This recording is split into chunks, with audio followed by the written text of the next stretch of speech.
Hello दोस्तों, जगतारन education में आज आप लोगों का फिर से स्वागत है। मैं आपकी फ्रेंड किरण आज आपके लिए एक नई बुक समरी लेके आई हूँ जिसका नाम है rich dad poor dad. Robert T Kiyosaki ने लिखी है। बहुत अच्छी बुक है, मुझे पर्सनली बहुत अच्छी लगी। आई थिंक मेरी ये सेकंड बुक है। फर्स्ट मैंने सीक्रेट बुक पढ़ी थी एंड सेकंड ये बुक। मेरा माइंडसेट बहुत चेंज हुआ। मुझे अब पता है इस बुक को पढ़ने के बाद कि असली में लायबिलिटीज क्या होती है और एसेट्स क्या होता है और इन्वेस्टमेंट क्या है, वेस्टेज क्या है। तो मुझे बहुत अच्छी लगी पर्सनली। मैं चाहूंगी कि आप लोग भी प्लीज रीड कीजिए, माइंडसेट आपका बहुत ज्यादा इससे डेवलप हो जाएगा।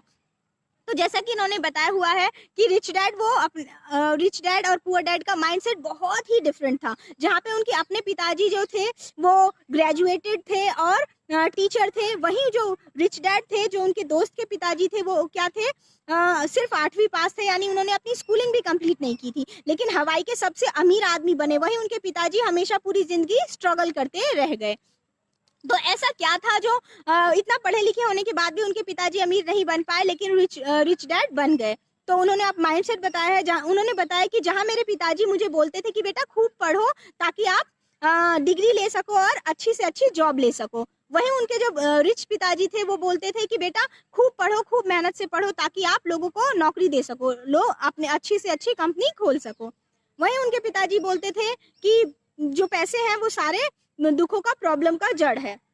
वही जो उनके रिच डैड थे वो सिंपली बोलते थे कि पैसे जो है वो हर प्रॉब्लम को सॉल्व करने की ताकत रखता है, तो पैसे हर प्रॉब्लम का सॉल्यूशन है। वही उनके पिताजी बोलते थे कि बेटा जी आप जो भी चीजें, ये जो चीजें सोच रहे हो ना, वो आप इन्हें अफोर्ड नहीं कर सकते, तो इनके लिए परेशान मत हो या इनके लिए दुखी मत हो, सिंपली बोलो आप ये नहीं खरीद सकते। लेकिन वही उनके जो रिच डैड थे वो बोलते थे कि बेटा आप इन सब सारी चीजों को खरीद सकते हो, तो प्लीज ये वर्ड आप अपने मुंह में कभी नहीं लाएंगे कि आप इन्हें नहीं खरीद सकते, क्योंकि आप दिमाग को क्या कर देते हैं, ब्लॉक कर देते हैं कि यस मैं ये खरीद नहीं सकता, और दिमाग उसके बारे में आगे नहीं सोचता, वो वहीं पे अब लिमिट लगा लेता है।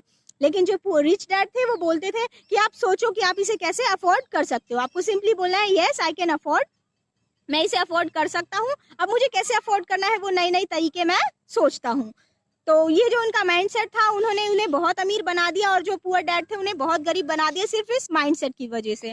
तो उन्होंने हमें बहुत प्रैक्टिकल टिप्स इस बुक में हमें बताया है कि वो कौन कौन से प्रैक्टिकल टिप्स थे जो उन्होंने अपने रिच डैड का फॉलो करके आगे लाइफ में आगे बढ़े और सक्सेसफुल हुए। तो चलिए शुरू करते हैं। फर्स्ट उन्होंने बताया पे योर सेल्फ फर्स्ट, आपको सबसे पहले अपने आप को पे करना है। जो आपका जो भी सोर्स ऑफ इनकम है वहां से आपको एटलीस्ट 20% तो अपने लिए सेव करना है, ताकि आप अपने ऊपर इन्वेस्ट कर सके, आप स्किल्स नॉलेज इंप्रूव कर सके। वो आप इन्वेस्टमेंट की तरह रखेंगे ताकि बड़ा अमाउंट होने की जगह पे जैसे ही बड़ा अमाउंट होता है आप उसे कहीं अच्छी जगह इन्वेस्टमेंट करके उससे भी और पैसे कमा सकते हैं। तो फर्स्ट आपको अपने आप को पे करना है, क्योंकि हमने देखा है मोस्टली क्या होता है, जो ऐसे ही हमारे पैसे, जैसे हमारी सैलरी बढ़ती है हमारे खर्चे भी ऑटोमेटिकली बढ़ जाते हैं। तो आप सिंपली समझिए आपकी सैलरी कम है, वो 20% आप लेस करके अपने लिए रखेंगे ताकि आप अच्छी जगह इन्वेस्टमेंट करके अमीर बन सकें, और बाकी चीज़ों को फिर आप आगे खर्च करेंगे। तो फर्स्ट पॉइंट बहुत अच्छा है कि आपको अपने लिए 20% बचाना है, और उसके बाद जितने भी पैसे आते हैं आप उस अकॉर्डिंग अपने बिल्स को पे करेंगे। जैसा कि उन्होंने बताया कि हाँ, हमारे गरीब लोग सिर्फ गरीब क्यों रह जाते हैं, क्योंकि वो हमेशा क्या करते हैं, अपना एसेट्स लाइबिलिटीज कॉलम को बढ़ाते रहते हैं और एसेट्स कॉलम के बारे में सोचते भी नहीं है। एक्चुअली हमने जो पढ़ा है, हमने क्या पढ़ा है कि एसेट्स होती हैं, फर्नीचर, कार, ये सारे क्या है, हमारे एसेट्स होते हैं। लेकिन रॉबर्ट टी कियोसाकी ने बहुत अच्छे से बताया है कि एक्चुअली में एसेट्स क्या होते हैं। एसेट्स का मतलब वो चीजें हैं जो आपके जेब में पैसा डालें, लेकिन लाइबिलिटीज क्या है, जो आपके जेब से पैसा निकाल लेती हैं, वो सारी लाइबिलिटीज होती है। जैसे अच्छी आपने ड्रेसेस खरीद लिया, फर्नीचर खरीद लिया, कार खरीद लिया, या फिर अपने लिए बाइक वगैरह खरीद ली। इससे क्या होता है, एक तो आपने जब खरीदा उस समय तो आपके जेब से पैसे गए, और उसके बाद आप जो इनके मेंटेनेंस के लिए पैसे दे रहे हैं, फर्नीचर या इन चीजों के लिए, वो आगे भी आपसे पैसे निकालते रहते हैं। तो वो आपका एसेट्स नहीं है, वो आपकी लाइबिलिटीज है। एसेट्स चीजें वो होती हैं जो क्या करती हैं, आपके उस अकाउंट में पैसे ट्रांसफर करती रहती हैं, आपके अकाउंट को क्रेडिट करती रहती हैं। जैसे कि रेंटेड हाउस, आप हाउस को एसेट्स नहीं बोल सकते क्योंकि वो आपको पैसे नहीं दे रही होती, लेकिन रेंटेड हाउस को बोल सकते हैं क्योंकि रेंटेड हाउस से आपको रेंट आ रहा होता है। इन सारी चीजों को हम एसेट्स बोलते हैं। आपका शेयर हो गए, बॉन्ड्स हो गए, आप यहाँ इन्वेस्टमेंट करके अपना एसेट्स और भी ज़्यादा जनरेट कर सकते हैं।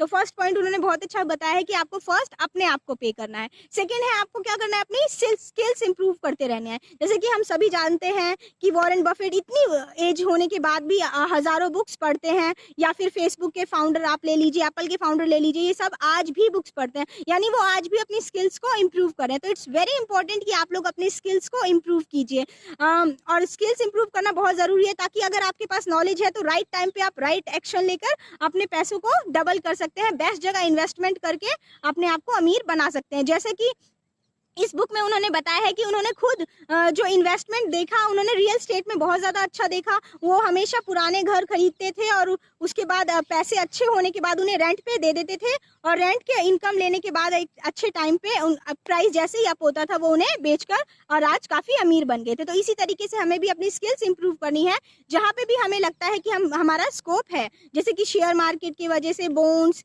या आप लोग देख सकते हैं आज बहुत सारे ऑप्शन है हमारे पास।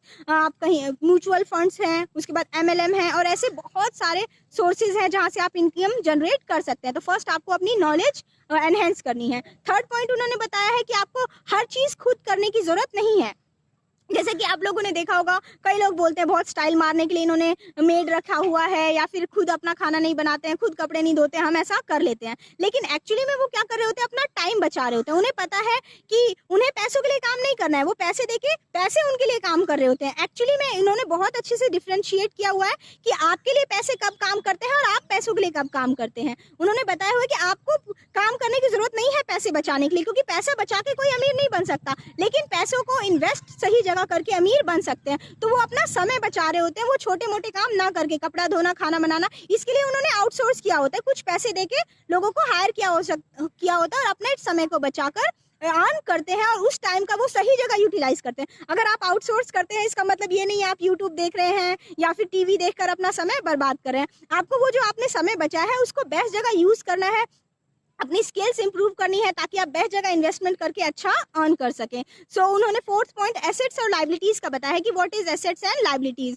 उसके बाद उन्होंने बताया कि अपने समय को आप कैसे बचा सकते हैं चीज़ों को आउटसोर्स करके। जो काम आपको खुद करने की जरूरत नहीं है वो आप खुद नहीं करेंगे, कुछ पैसे देके मनी को अपने लिए काम करवा के उससे आउटसोर्स करके वो आप समय बचा सकते हैं और उसको बेस्ट जगह यूटिलाइज कर सकते हैं। नेक्स्ट था सेल्फ इम्प्रूवमेंट। आपको अपने आप को हमेशा अपडेट करते रहना चाहिए, इंप्रूव करते रहना चाहिए, ताकि आप बेस्ट अपॉर्चुनिटी पाते ही वहाँ पे इन्वेस्टमेंट करके सक्सेसफुल हो सके या बेस्ट इनकम अर्न कर सके। नेक्स्ट था सबसे पहले आपको अपने आप को पे करना होता है। तो इट्स वेरी इंपॉर्टेंट कि आप अपने आप को पे करें 20% 30%, क्योंकि हमें पता है कि जैसे ही हमारा इनकम बढ़ता है हमारे खर्चे बढ़ जाते हैं। आपने हज़ारों लोगों को देखा होगा लॉटरी वगैरह में जीत जाते हैं और उनको नहीं पता होता कि एसेट्स क्या होता है, लायबिलिटीज़ क्या होता है। घर बंगला गाड़ी ये सारी चीज़ें खरीद लेते हैं, उनके ऊपर लायबिलिटी प्रेशर बहुत ज़्यादा बन जाता है और उसके बाद वो वापस गरीब हो जाते हैं। तो इन्वेस्टमेंट करना आपको पता होना चाहिए। तो आप अपने लिए सबसे पहले अपने आप को पे करेंगे और उसके बाद आप बाकी एक्सपेंसेस, फर्नीचर जिनमें भी आपको एक्सपेंस करना है। ऐसा नहीं है कि उन्होंने ये बोला है कि आप एक लग्जरियस लाइफ नहीं जी सकते, जी सकते हैं, ज़रूर जी सकते हैं, बट फर्स्ट आपको अपना कैश फ्लो इतना अच्छा बनाना है कि आपकी जो इन्वेस्टमेंट है उससे इतनी अच्छी इनकम आए, आपको पैसिव इनकम पता हो कि अगर आप घर पे भी बैठे हैं तो आपके पास इनकम आ रही है। उसके बाद आप लग्जरियस लाइफ डेफिनेटली जी सकते हैं। और थर्ड उन्होंने बताया माइंडसेट, कि आपको माइंडसेट बहुत अच्छा रखना है। आपको हमेशा बोलना है कि यस ये चीज़ें आप अफोर्ड कर सकते हैं, बस आपको माइंड में लिमिट नहीं लगानी है, आपको पूछना है कि आप कैसे इसे कर सकते हैं। सो मुझे लिटरली बहुत अच्छी लगी बुक्स, जो जैसे इन्होंने मुझे एसेट्स और लायबिलिटीज़ का कॉलम समझाया है कि कौन अपने पुअर लोग हमेशा अपनी लायबिलिटीज़ बढ़ाते हैं, वहीं जो रिच लोग हैं वो हमेशा अपने एसेट्स के कॉलम को बढ़ाते रहते हैं। तो बहुत अच्छी बुक है, आप लोग प्लीज़ रीड कीजिए, और अगर आपको वीडियो अच्छा लगा तो please like, comment and share. Thank you.